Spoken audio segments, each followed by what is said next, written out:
Hello there, welcome to Club Nintendo level 207. How we doing, Aaron? I'm pretty good. Excellent. Very relaxed because I've had like a week off of work already, and I still have like 4 more days, 3 days off of work. Oh, very nice. How you doing, John? I'm not as relaxed as Aaron. I'm a little jealous.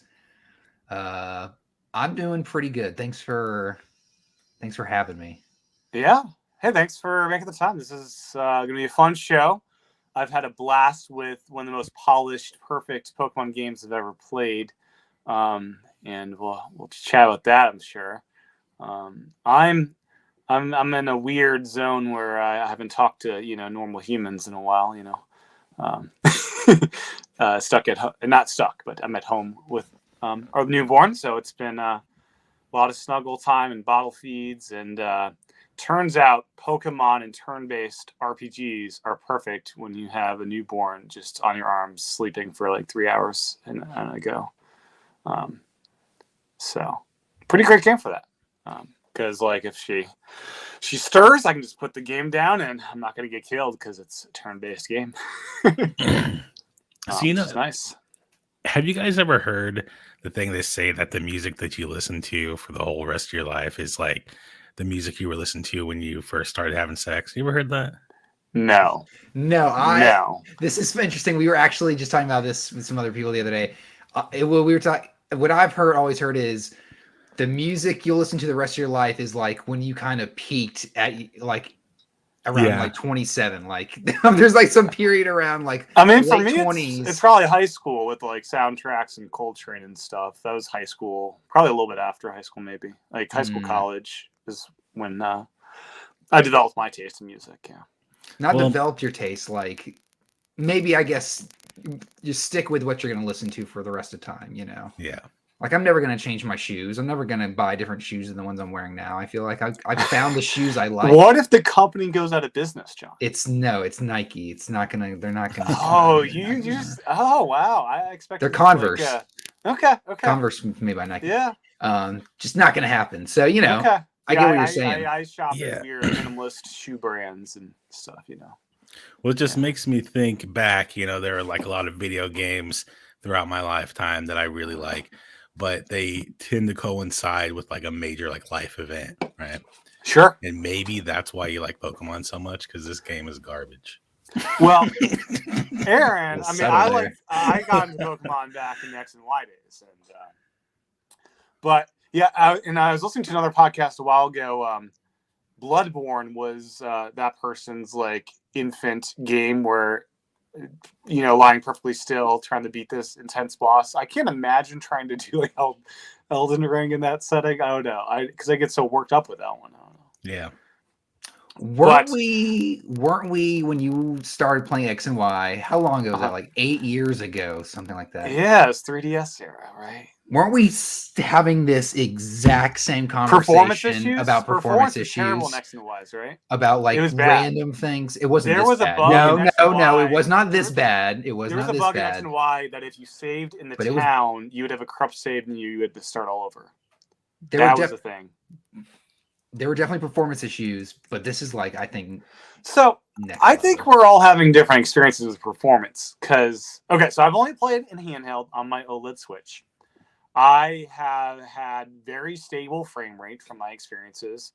I've had a few funny bugs that are kind of like, oh, it's kind of a funny, weird thing that Pokemon's like through the ground or something. But mostly they're funny, comical bugs that aren't getting in my way. I haven't had any crashes through my 54 hours of gameplay. That's a high bar. That's a AAA game, man. Haven't had anything that stopped you. Have been reporting crashes, and I have not experienced that in the it's been stable frame rate. I mean, some things like the windmills, they don't turn very quickly, but overall, like 2 frames a second, the windmills. It's really overall, bad. Like I'm riding through the town or whatever, flying. It's keeping up. There's some stuff I'm sure it's like I'm doing to make sure my character is staying stable. But it's been enjoyable as an experience. I have not plugged it into a monitor because I think from here on out, Switch is just like a handheld system until we get Switch Pro. It seems like they don't optimize for docked mode anymore as a thing. I disagree with that because Splatoon 3 just came out. Looks really good on a big screen. And they just redid Arc, the port of Arc, and it looks pretty dang good. Doesn't look as we're not talking PC or PS5. Yeah, it looks way better than this game. Some this developers game looks rough. Some developers, I think, just forget about the docked mode. Like Pokemon handheld company historically, I think they just let's forget about that for now. I think they forget a lot more than docked because I played the game in docked and handheld, and I had the same issues in both. It was just a terrible experience all the way around. And I've played other games. Okay. I've played like The Witcher 3 on my Switch and docked, and that game ran perfectly. I mean, it was like 540 something resolution, but it still runs great. And it still had a lot more going on. That's the thing. This game has nothing going on. It is the most bare bones looking game. The textures are plain. There's like no textures. There's literally nothing going on in this game. I have to say, I like this game should be 60 frames a second based on what's going on. I like the art assets, I must say. It's a big upgrade for me from what they were doing with the last gen Sword and Shield. But as far as just the actual graphics of the Pokemon themselves. They look nice, like the actual models. And I am delighted that Scatterbug, the villain, Pokedex 666, is in this game. It was not in Sword and Shield, and that was my favorite Pokemon from my original Pokemon game, X and Y. That was my first Pokemon game. And 666 is my favorite Pokemon ever. And it's back in Pokemon. So I'm delighted. I was super happy when I saw that. I didn't read up on what was in this game prior to starting. And I was like, oh crap, my favorite Pokemon's in this game. Thank you. Yeah. So that's exciting. Yeah. That's great. But Nintendo has, in their release notes, said they are very aware of these issues and are working on improving the experience. How much do you guys believe they'll fix stuff? I definitely think that they're going to try. They're going to release some patches, but I don't think that it's going to fix all the issues. I don't think that this seems busted. Yeah, I don't know, because it seems like, I had a far worse experience than you're so you're at a launch model Switch. I'm curious to try out my launch model Switch, which is in at a family member's house, to see what it'd look like on that. Because in handheld on the OLED, it feels similar to like Arceus and past Pokemon games, which Pokemon has never been a technical feat. The reason to play Pokemon has been the gameplay loop and catching all the Pokemons. That's just not fair, because look at how Arceus looks. Arceus looks way better than this game. Does it? It does. It looks it has real texture. When I saw the comparison, I was blown away about how good Arceus looks. And again, it's not PS5, it's not PC, but man, it's a good looking game. Okay. Yep. I prefer the gameplay loop within this one. Like in the open world, it's actually an open world versus open zone, which is Arceus. You can go pretty much the entire world except for there's like one loading screen getting into where the academy is. But outside of that, you can traverse the entire world, fly through it, run through it. The entire world is open to you. And I really liked not knowing where to go next. It doesn't level scale, which it's kind of the Elden Ring thing where it kind of like, oh, I need to move elsewhere because this is too hard right now. And I did end up taking on some gyms that were a bit more challenging, that if I was to have the order in front of me, I would have done it a different way. But I was glad to have that challenge. Same thing with taking on the Team Rocket comparison. In this game, I took on some of the bases that were more difficult than I should have. And it's kind of cool on the map. It'll have numbers telling you which order you approach things, and you can kind of see how you compared the other people to see what order you did it in versus they did in, which is seems like a cool idea for an open world thing. Yeah, I mean, everyone besides Aaron I know has gotten the game and said it's been not great, but everyone seems to actually really enjoy the gameplay as far as, as how playable it is in their eyes. Everyone, I have friends, we text, and, everyone's they're having fun. They're sending screenshots. They're still trading. They're still playing through the game. So it's not getting in the way of, I guess, their enjoyment, but it needs to be better though. Yeah, for sure. Well, I mean, it should be better. Yeah.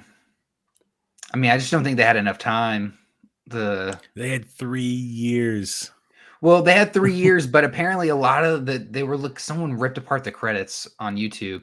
And apparently like half the people who worked on this game also worked on Arceus. So they were like splitting their time the past couple years between these two games. It's plus, amazing Arceus. COVID was a couple in these past 3 years. So there was a lot of stuff that changed there. And this Arceus and Diamond and Pearl remakes all came out within the last 12 months out of one team. Yeah, Diamond Pearl. And it's like 180 team, right? People. It's like I thought Diamond Pearl was a different team. They outsourced that. I thought. Did they outsource it? Well, yeah. All right. Well, they might have helped out at the last minute, I thought maybe, but the majority of it was outsourced. Different. But it's amazing Arceus and this came out in the same year. That's boggling. Like, imagine if Arceus came out now and then this came out next fall. I don't know. It's curious. It should have delayed it. I mean, I think it should have. Yeah, they should have delayed. Yeah, I mean, the problem is they're the card game and like the anime are all lined up, and like, do you delay all those as well concurrently? It's a whole pipeline of the world of Pokemon. Well, I think that they did a lot of like negative, or like a lot of damage to their brand after this one, because I think people were getting fed up with it for like a while. And now it's just like, okay, so you really don't care about the player is what a lot of people see it as, because you're just going to like ignore all the feedback over the last, 3 generations of games and release this. So, yeah, I must say the Pokemon themselves, they're very creative this generation, and we don't have national decks yet, but the one that we're all guessing is Pokemon 1000. Super cool way to evolve that monster. Super cool. And yeah, they just have some wild ideas for Pokemon designs, which I'm all on board for. And I like the flamingo looking one. That one's pretty cool. There's like a mouse that's like 2 mouse stuck together, which is fun. There's a tumbleweed. So when you go in Let's Go mode, it literally rolls like a tumbleweed. And that's part of the evolution mechanics for that Pokemon is it's rolling, and the tumbleweed will evolve from. Does it roll at 12 frames a second? It was pretty stable for me, depending on the environment. But, pretty stable 12. But it's kind of interesting how they pull together Let's Go elements along with Arceus elements, and they've been pulling together some like a bunch of different mechanics into this single experience. And I think it works. Like that, they need the next game that comes out, if there's like a third version of this game in a year, which is like I don't know if they'll do that. They've kind of stopped doing the XYZ thing. They didn't have Z. I wonder if they will do a third version that is a polished version of this, because it's a great. The gameplay concepts are great, and I don't know. Yeah, that would mean Nintendo, or not. Excuse me. I don't think this is Nintendo's fault. This is Game Freak's fault. It is. I don't think. Well, that's both their faults, because they have to approve this stuff, right? They got to look at this and say, no, this isn't. They're a partner. But if they do the third version, that just prevents them from putting out the next version next year, which they already have lined up. Well, they're not doing a new gen, right? The cycle has been like a remake of an older game. I think we're probably at Black. They pump out a lot of games though. They do, but like it took Sword and Shield. It's been 3 years? Is that right? 4 years? Yeah, it's been 3. Okay, but yeah, 3. so yeah, so I don't know if they could pause the remake and do another version of this. I don't know what's next for Pokemon as far as games. I did today finish my Pokedex in this game. It's the second time I've finished a in-game Pokedex, I think, for the new stuff at least. I think I've done it with the older games that I went back to, but I did for X and Y. And for Sword and Shield, I did it just for the new Pokemon. And so this one I have, after 54 hours, completed the entire Pokedex of 400. So I'm ready when Pokemon Home opens up to transfer in there's 105 new Pokemon, I believe, and I'm ready to transfer those all into to Home to have the complete Lego Living Pokedex once again. And I encountered one shiny during my play without even looking for it, and that was cool. Which one? Because I got a shiny in my little bit of time playing as well. It was. I got the sheep. It was like a pink. Which sheep. one was it? Was it Mudkip? Might have been a Mudkip, I think. I forget exactly. Yeah. It was a little more the less exciting shinies. Quite honestly, it's like I had to look it up. It's like, oh, that was a shiny. and I caught it because I didn't know that model that super well. Yeah, I'm curious to see if Pavilion has all those regionals or if they add new ones to it with that Pokemon. The main game to get through felt quicker than past entries. I think after it felt like 15 hours, I was through all 3 quest lines, through all the gyms, and so I still need to go back. And so after you beat the whole game, you can re-challenge the gyms at higher levels. So I still need to do that once again as like an objective. So yeah, I felt like after 15 hours I had finished the main story stuff, and it was cool tackling on the Titans and having your legendary kind of get more powers with it, and the actual stories. That one especially was very heartfelt and kind of sad. Yeah. And the story does get kind of dark and sad in places. It's kind of has some very adult things, which kind of interesting. Who's the bad guy? What's the team? It's Team Star. Team Star. Star. Yeah. But yeah, that storyline's all about bullying, and it's kind of like a very pertinent thing to kids and the whole thing that can happen during school. The main Titan thing is a very personal father-son kind of story. Yeah, so yeah, some good stuff in there. And yeah, I think we'll have more to say on Pokemon in the coming weeks. They gave a lot of refunds, apparently. You got one, Aaron. I did get a refund, and I actually got paid a little bit of money to play the game because I used some like rewards points. So they refund you for the rewards points, plus you actually get to keep the rewards points that you earned for look at you. Loophole. Yeah. Oh man. So, you're gonna be rich. Yeah, with my little like $3 that I got. You should keep doing it over and over and over again. So I will say, final note: if you haven't picked this up, Scarlet seems to be the very less purchased version. So if you are looking to purchase this and are into completing the Pokedex, much easier to get your trades in. If you did have Scarlet, I had to do a bit of to work to seek out the Scarlet people to do one-on-one trades to get. Did you go on Reddit? Twitter was my tool of choice, and I found some good trades that way. Cool. And one of the Pokemon was cool. You get to join an online multiplayer session to evolve it during that session. So I did that as well to evolve my dolphin, Finizen, which is a pretty cool dolphin. And when you evolve it, it has a little heart on its chest, because you had to play with friends, But yeah. Anything else on Pokemon before we move on? We're running got about a half hour left here. So a lot more stuff to dive into. I look forward to the next generation. Whenever that is, another 3 years. Yeah. That'll probably be the next time I play. Okay. And you won't do the thing where PC people sometimes will play it through that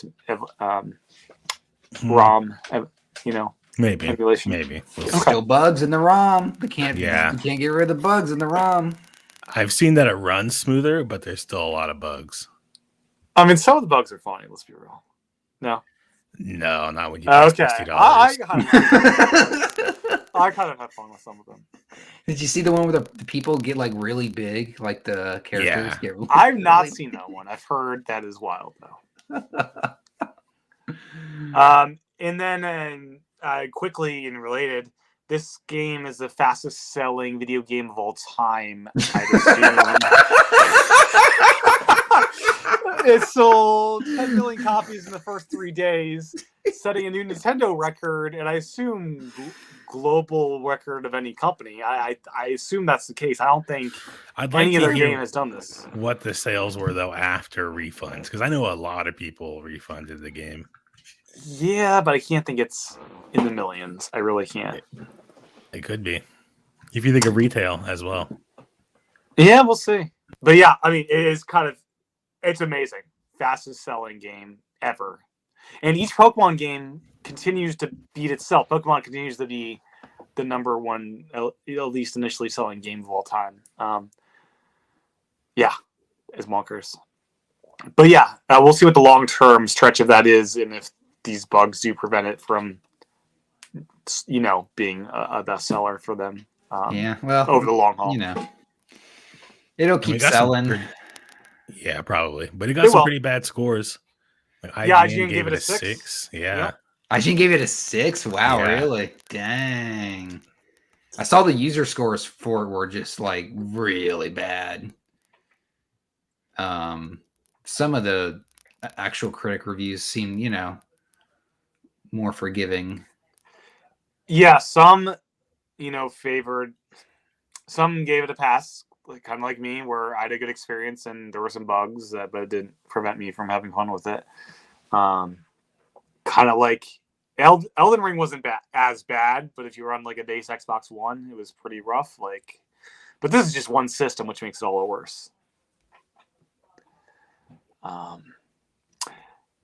Yeah, well, we'll touch on this next episode because there's more to say, I think.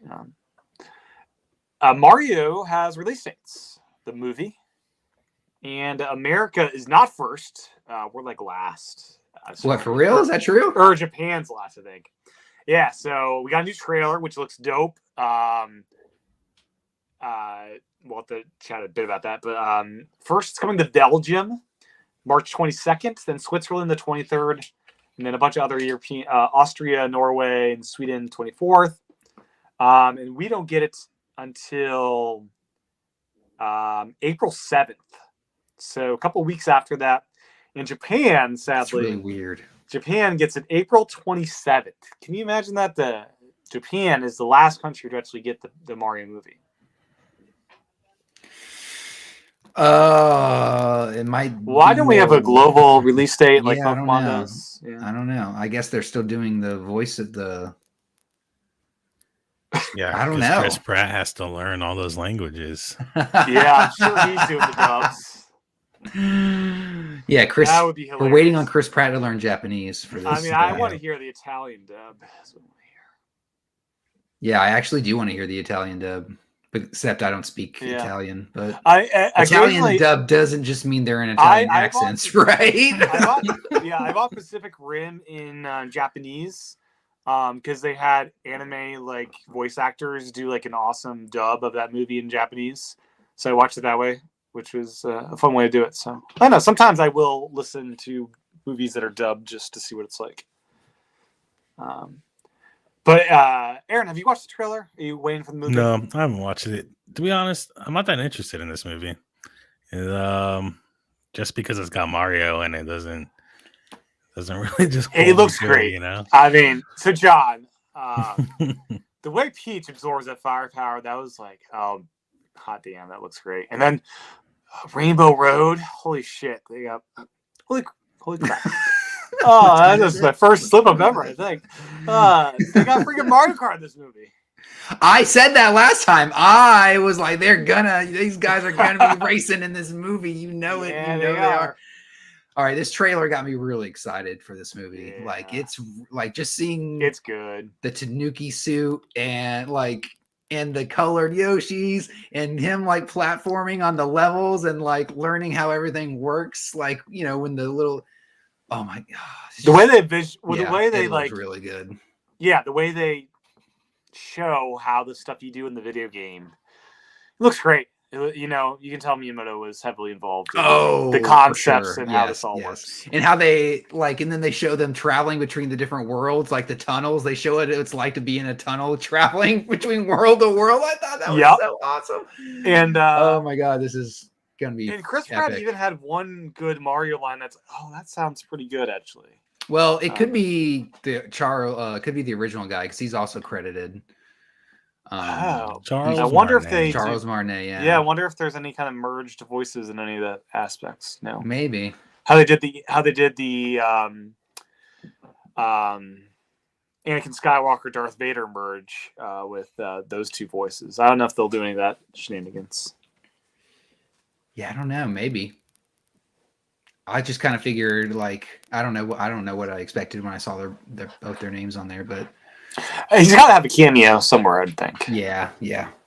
Donkey Kong looks cool, although we didn't get to hear what Donkey Kong sounds like. But I like how it's almost a Smash Brothers It's almost like Smash Brothers, but it's also going back to the original Donkey Kong with the way the level looks, how they're fighting each other for the first time. It looks like so that's gonna be, and Cranky Kong was there. It's gonna be really cool, I think. My cat's trying to unplug her automatic water fountain. I thought that was your daughter. No, that's my cat. She says, I'm going to unplug my water fountain for whatever reason. Oh, it's the best, yeah. Cats. But yeah, this movie looks, cats are the best. I mean, they're quirky and kind of want to eat you, but they're it's weird. all good. Yeah, if they were bigger, they would not be. They would totally eat us if they were bigger, yeah. But yeah, I'm super excited for this. April. Let's see it. I want to see this. Yeah, I'm ready for it. And I don't know, Charlie Day as Luigi I like that little bit. I was like, all right, this is going to be pretty good. Yeah. I don't know how I feel about Toad yet, because the minionification, of Toad, as you might call it, is a little it's going to be cute, I'm sure. My niece is going to love it. I know she is. Yes. But I've never they're really putting a lot of personality in these characters, which is good.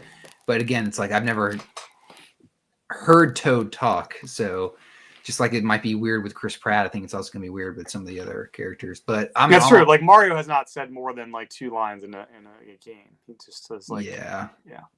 So I don't know. I'm excited. The trailer got me excited. Yeah, it looks good. It looked good. The animation looks really, top notch. Totally. I'm ready for it. So, Sonic Frontiers has a roadmap of updates. We're getting it culminates. There's some stuff in there, but it culminates with new playable characters: Tails, Knuckles. What are we talking about? Sonic Frontiers. Sonic Frontiers, and we're getting a new story campaign thing, a new story update. That's the 3rd update. And there's some other challenge modes and stuff. And already in the bargain bin. I own it on Switch for $29. We'll talk about it a little bit later. I'm really enjoying it on Switch. Frame rate is stable, it's fast, it's solid. It does. That's not what I've heard. It has a little bit of popping, but little bit of popping.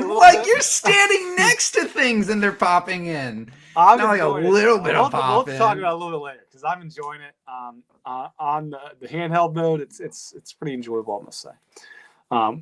I do want this on PS5 once it's bargained bin there digitally, but I'm enjoying it. It's good, solid gameplay.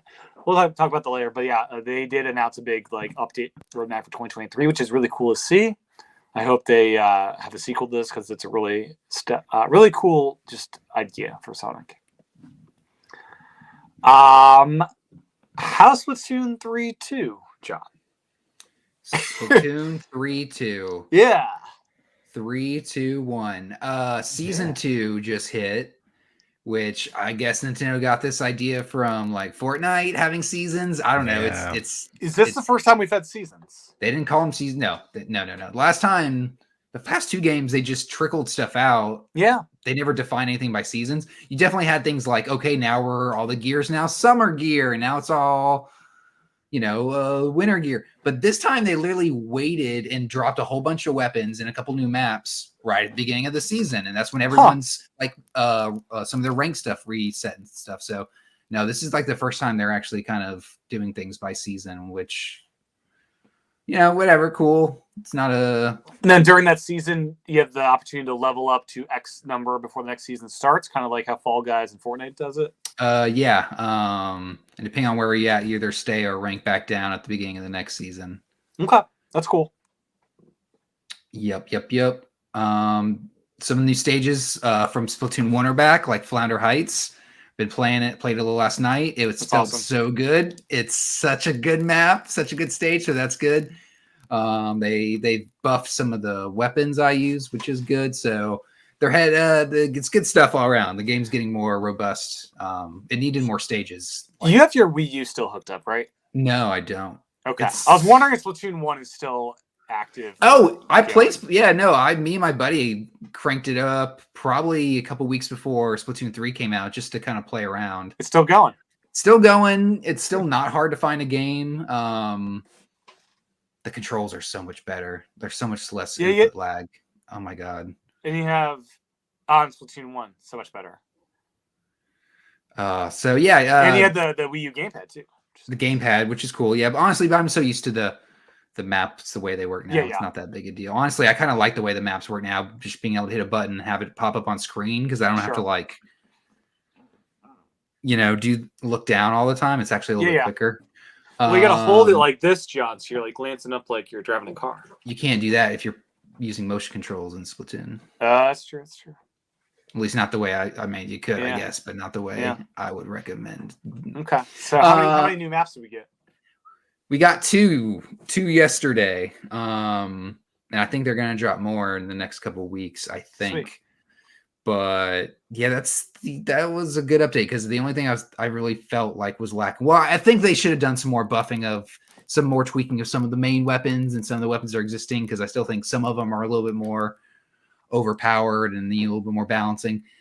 But they did tweak some of the weapons I play with and buff them a little bit, so they are doing some things, just not enough, not as much as I thought they were going to. But overall, it's a really good update. Good. And then Switch Golf, or Nintendo Switch Sports, now has the golf update that's live for everyone that has that game. I do not have that game yet. I'm going to wait for that to go on bargain basement sales. And then it's still like $50. I think so, yeah. As is the launch game with the Switch. What's that called? The Touch, the 1-2 Switch. Yeah, that thing has not hit $20 yet. Really? Are you sure? I think the choices I've seen is for 40 or something, maybe 30. Have you checked Camel?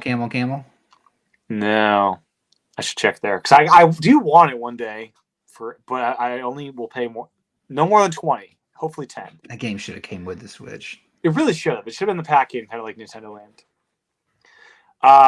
Evidently, you can run macOS on the Wii, so I don't know. That sounds fun. I guess because it's a PowerPC pros. Maybe. No, wait. Can you really? That's weird. Isn't that weird? Yeah, I thought I mentioned that because it looks like they're running it through like Linux, though. So running a virtual machine. They're virtualizing it through macOS 9.2. Oh, it's 9. Oh, yeah. Then they're Okay. What process? Yeah, through the homebrew channel. So I know that the graphics were ATI. Yeah. Oh, it was a PowerPC processor. So it was an IBM PowerPC. Yes, this would run macOS like no problem. Very cool. Yeah. Well, besides the resources available, I don't know. Right. Yeah. But if you're running like macOS 9, probably won't have problems. And then, Aaron, what's this about Smash Tour being shut down? Oh, yeah. So basically, there's Smash World Tour. They do a lot of Smash Bros. Competitions and tournaments and stuff over the last, many, many years.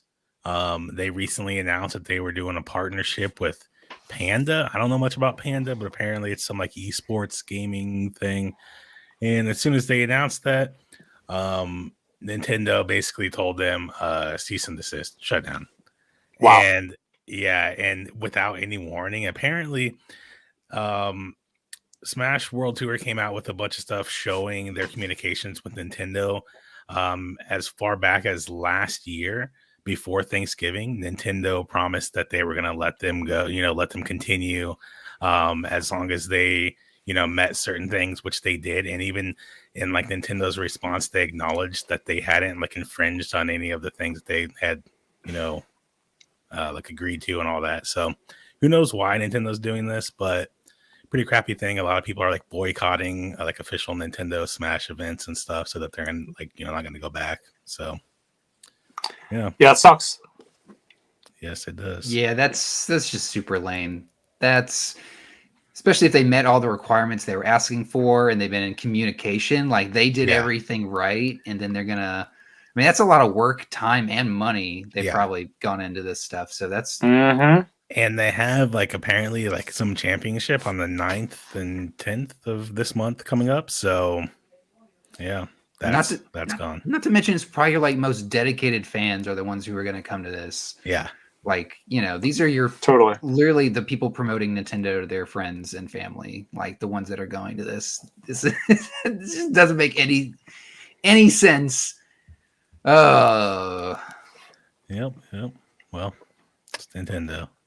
They don't want you to have fun. No fun allowed here. So, Aaron, you've been having fun with the PS5? I have. I've been playing pretty much for the last like week and a half. I've been playing my PlayStation 5 nonstop. I played God of War, the first one, 2018. I completed that. I got the platinum trophy. Congratulations. That's a tough one. Yeah. Now I'm playing God of War Ragnarok. Well, I already finished it. I already finished the story, and now I'm going. How long did the story take for you? I don't know. It's somewhere between 20 and 30, I would guess. Okay. I'm like 10 hours into it. Yeah. It's pretty long. Like the first part of the story goes on for a really long time, and then it just like really speeds up towards the end, and you get through a lot. But yeah. I'm loving it though, Ragnarok. It's so beautiful, good. Especially in this new monitor. It just looks so good. Yeah, and the story like really gets me. It's like emotional. Every like chapter has got some like emotional stuff going on. Pretty serious game. Yeah, maybe you haven't got to the really heart-wrenching stuff yet. No, I texted you where I was at as far as I haven't gotten much past that. Okay. So, yeah. But I've had some hard-hitting moments, but nothing as hard-hitting as I'm sure I will encounter. Yeah, especially like the true ending. So you go through a first ending, and then it's kind of like the first game where you're kind of like walking and all the credits are playing. But in this one, they just stop when you get to a certain point, and you're like, what just happened? And then the game just continues like you're in like the open world.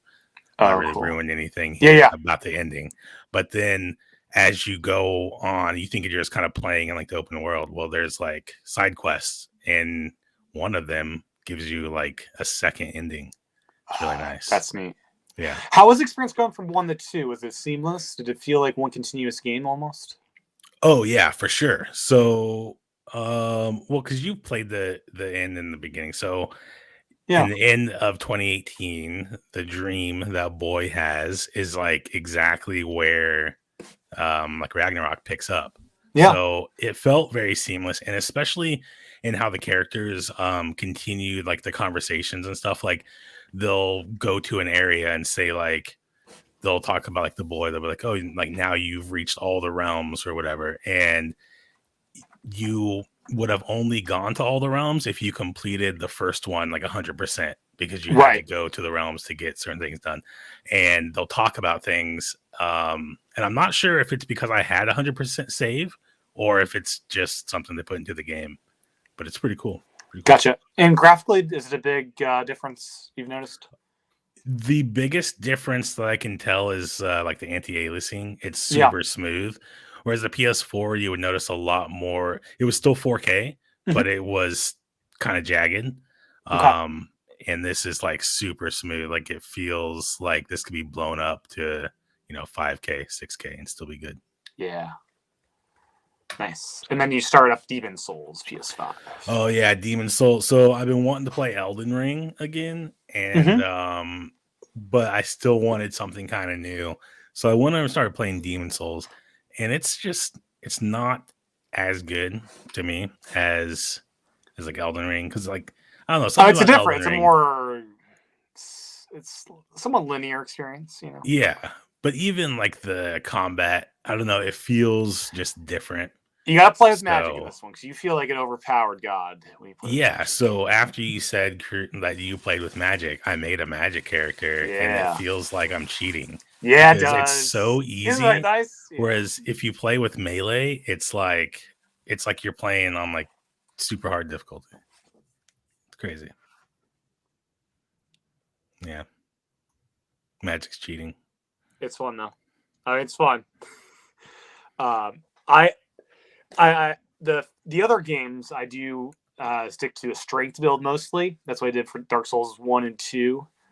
So that's my go-to these days. But Demon Souls, that was my magic, because it's like, oh, this is gonna be just overpowered nonsense. I normally go with like a dexterity build. So... Okay. It is so much fun having the big sword that just like knocks everybody out. That thing is great. Mm-hmm. But anyways, John, anything outside of Splatoon? And maybe, did you have a half hour Pokemon? How are you holding off on Pokemon? What's your story with Pokemon? I was ready to download it, and then I started watching the reviews. And I was so you didn't even get it? I didn't even get it. Okay. Yeah. Smart. Okay. Smart. Yeah, I mean, yeah. And I was literally about to download because I was like, it can't be that bad. It can't be that bad. And then I watched some more videos from people I trust, and I was like, all right, it was the Arceus comparison that I was like, this is rough. But the thing is, like I said, I do have a lot of friends playing it right now, so I really am still considering getting it. I just wish they were faster. Like I want to see what's in these actual bug fix updates, because the next one will be the real bug fix one. Yeah, exactly. This first one's just like Yeah, and people are having wildly mixed experiences, like handheld versus OLED versus OGs. But mainly Splatoon for you. Yeah, that I've been playing a little Bug Snacks. Ooh, on Switch. On Switch, I got it on Switch. That's a PS5 PS Plus launch title. So I've not played it yet though. It's fun. It's kind of like Pokemon. If you actually want like a more interesting, like better looking Pokemon. Yeah. I wouldn't say it runs super great, but it's better looking. Why didn't you play it on your PlayStation? Why didn't I get it on? I think I pre-ordered it on Switch before I even had the PlayStation. Oh, that's right. Yeah. But it's one of those games I could probably pick up pretty cheap on PlayStation, and it'll probably run and play a lot better. I got Tetris Connected, or Tetris Connected. Yeah, for Switch. That's another one where I pre-ordered the physical copy and I forgot, and then just showed up, and it was super fun. Great on the OLED. It does. It looks really good. Yeah, and the music's good, and I'm not a big fan of Tetris with what I call gimmicks, but I gotta say it was pretty. Just playing a couple levels, getting into the different worlds was pretty cool. It's such a zone out engaging. Game. Yeah. It's so nice. In VR, that's amazing, but on the Switch OLED, that thing's also just a great experience. Yeah. So that's really good. I've actually been going back a lot into the Nintendo 64. Ooh. Mainly because a few reasons. One of the reasons is Perfect Dark. They have they cracked the source code of Perfect Dark now. So a lot of people are going in and like modifying it, and like they've upped the performance by taking out like things that are running, things that are in memory that shouldn't be, so they're optimizing it. Cool thing about that is my brother has a device called an EverDrive, which lets you, it's literally an N64 cartridge you can flash and put whatever games and ROMs you want on it. That's awesome. The cool thing is, because it's a cartridge, it's not emulating, it's running native on the N64. So you can really put the source code on there and rerun this game. And, they're already doing things like putting anti-aliasing in it, so it's going to be cool to see. I got a little device that actually upscales N64 games that you plug in directly into the N64. which has been pretty cool. It looks really good. Like Rogue Squadron looks a lot better. Looks just so much better. That game was impressively good looking to start. It is, but just seeing like the N64 logo without all the jaggies around the edges and Yeah. stuff, and like seeing the text on like the title screen, you're like, oh, wow. Like this game would have looked so much better if this, you know, the N64 wasn't holding it back. Have you tried it with the M Classic? I have tried both. Yeah. Well, M Classic is HDMI. Do you have N64 hooked up to HDMI? Well, that's the thing. This thing turns it into HDMI. The thing on the back of the N64 is N64 to HDMI. It does upscaling. It pretty much doubles the pixels. I've tried it with both, and I do think it's better with it on because it does add that little. It does add a little bit more contrast and color to the picture. The N64 itself, the attachment on there seems to be doing most of the heavy lifting. I think the N Classic would probably do better with like 8-bit, 16-bit games than the N64. N64 is such a different beast, I think, with the chunky block graphics. But no, it looks good with both. Yeah, it looks really good. So that's cool. I'll send you guys some screenshots later because it does look pretty good. Yeah. Cool. Well, I has been playing Pokemon 54 hours worth, and I have pretty much finished that game. There will probably be a couple of things I want to do in that game, but next up on my agenda is a Black Friday special of Persona 5. This seems like another perfect snuggling with a newborn baby game, as I believe it's turn-based RPG and many, many hours long. And then I also got Sonic Frontiers, the same $29, and had about an hour into it and really enjoying that, but I'll have to talk about more of that next time. It's running out of time. And then we could have gotten on digital if you just waited a few days because it dropped on digital too. No, only got down to 39 digital. Okay. Yeah, 29 for both was Persona 5 and Sonic Frontiers, that seemed like too good to pass up at that price point. And then I played a little bit with the Backbone. Me and Aaron got this as a Black Friday special here. Yep. It was on super deep discount. Like it was like $40 off. Yeah, it was crazy because like that thing would never. I was looking at it all year long. I could, you go on eBay and it's like full price. Like you can't find any kind of sales, and like it went deep discount. So, and it transforms your iPhone. It's just like the Pro Max thing's huge. It feels like a Vita. Like it feels great. It feels to me more like a Switch. It's like around that same like length. The screen, I think like the only difference is that screen's a little bit smaller. Yeah, it feels it's great, around though. the same size. What games are you guys playing on it? So I've been playing Genshin Impact on it. And I've also been doing the PS Remote playing cool. God of War, going through and getting all those trophies. And that's pretty good experience with Remote play. Yeah, it's pretty good. It's not as good, surprisingly, as the Cloud. Like, I tried, what was it? Star Wars.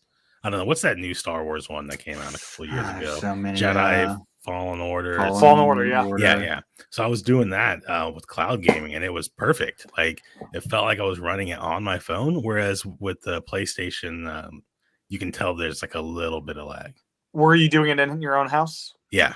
Okay. Yeah, I did not have much, if any, lag within my own house. Are you in the same room as the PlayStation? Or it's not necessarily lag, but you can tell that it's missing a few frames every once in a while. Okay. Yeah, fair. Are you like in the living room across away from your PlayStation, or is it a different room? I'd say is it on Ethernet? The same. Yeah, and is your PlayStation on Ethernet? It's not on Ethernet, That's which I know could improve it, but yeah, get the PlayStation Ethernet. That's, I think, essential to have a good remote play experience. Because I don't have the lag with the Ethernet for the PS5, and that's how I did Elden Ring, like the whole game, and it felt like I was playing like on PS5 hooked up to it. But yeah, I'll have more thoughts on that next time. I've only spent about 10 minutes in Halo Infinite campaign just to see it boot up. The Backbone app's pretty cool how it integrates with Game Pass. I got a free trial for that. So that's what I'm trying to work on the phone, is Halo Infinite, to see what the campaign's all about. And then I also picked up Last of Us Part 1 when it was on the Black Friday sale as well, because I do want to experience that before the TV series comes out in January. So, yeah. Yeah, I did take advantage of the Black Friday PlayStation Plus deal, and I got my next year for like $70 or something. On the extra tier? Yes. Yeah, extra. Nice. Yeah, that's the tier to be in, I think. If you don't already own a bunch of stuff like I do. Yeah. Cool deal. Anything else before we wrap it up? Nope. Cool thing. Aaron, anything you want to plug before we close it out? No. Okay. Yeah, what about you, Johnny? Places to plug. Nowhere to plug. I am looking at getting a better setup, so I might start streaming Splatoon again. That'd be cool. Something I noticed is I plugged my Switch into my Thunderbolt dock, which has Ethernet, and my Switch had a little symbol. It's like, oh, this Thunderbolt dock talks to my Switch with Ethernet and USB audio, which is kind of neat. Oh, nice. Yeah, that's cool. So I thought the Thunderbolt dock was just Thunderbolt, but I guess it downscales the USB-C if that's what it is. Oh, yeah. Thunderbolt USB-C's in, it's a all-in-one. It's a complicated ecosystem, so I wasn't sure how well it played together. Well, Thunderbolt's got all the above. Charge Thunderbolt's the Switch. Always, if it's Thunderbolt, it's Thunderbolt. If it's USB-C, who the hell knows what it's going to do? Well, it was interesting. It didn't give any juice to the Switch or display output, just Thunderbolt and USB audio. So that's what I got out of the dock. So, anyways, you can check my other podcast, iPad Pros Podcast, and back next time for lots more thoughts on the Backbone, I'm sure, and hopefully Pokemon will be fixed by then. I'm joking, it probably won't be. And have a good. I guess the next time we'll be chatting 2 weeks. It'll be around Christmas, won't it? Yep. Yeah. So have a good Christmas if we don't chat before then, and we'll catch you guys next time. Bye.